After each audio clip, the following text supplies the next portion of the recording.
তামিলনাড়ুর কারুরে আয়োজিত দক্ষিণ ভারতের জনপ্রিয় অভিনেতা থালাপাতি বিজয়ের রাজনৈতিক দল তামিলগা ভেট্রি কাজাগামের জনসমাবেশ। পুরোদস্তুর রাজনীতিক বনে যাওয়া এই সুপারস্টারকে দেখতে ঢল নামে হাজার হাজার মানুষের।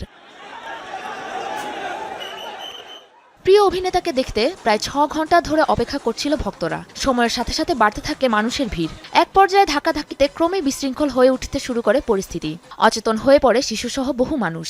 এ সময় ধাক্কাধাক্কিতে পদদলিত হয়ে ঘটে হতাহতের ঘটনা। মর্মান্তিক এ ঘটনায় উদ্বেগ প্রকাশ করেছেন তামিলনাড়ুর মুখ্যমন্ত্রী এম.কে. স্টালিন। খবর পাওয়ার পর তৎক্ষণাৎ জরুরি উদ্ধার কাজ ও চিকিৎসা সেবার নির্দেশ দেন তিনি। ঘটনাস্থল থেকে আহতদের উদ্ধারে পৌঁছায় অ্যাম্বুলেন্স। হাসপাতালে নেওয়া হয় অর্ধশতাধিক মানুষকে। নারী ও শিশুসহ বহু মানুষ হতাহত হয়েছে। পরিস্থিতি নিয়ন্ত্রণে যথাযথ ব্যবস্থা নেওয়া হয়েছে। টুইটার বার্তায় এ ঘটনায় গভীর দুঃখ প্রকাশ করে বিবৃতি দিয়েছেন ভারতের প্রধানমন্ত্রী নরেন্দ্র মোদী। প্রধানমন্ত্রীর পাশাপাশি অনাকাঙ্ক্ষিত এ ঘটনায় শোক প্রকাশ করেছেন কেন্দ্রীয় সরকারের স্বরাষ্ট্রমন্ত্রী অমিত শাহ, তামিলনাড়ুর বিজেপি নেতা কে আন্নামালাই সহ বহু রাজনৈতিক ব্যক্তিত্ব। সুপারস্টার বিজয় থালাপাতির সমাবেশকে কেন্দ্র করে এর আগেও বিশৃঙ্খল পরিস্থিতির সৃষ্টি হয়েছিল। চলতি মাসের শুরুতে প্রথম রাজ্যব্যাপী রাজনৈতিক সফরের অংশ হিসাবে তামিলনাড়ু ত্রিচি শহরে আয়োজিত হয় বিজয়ের সমাবেশ, যাতে যোগ দিতে জড়ো হয় হাজার হাজার মানুষ।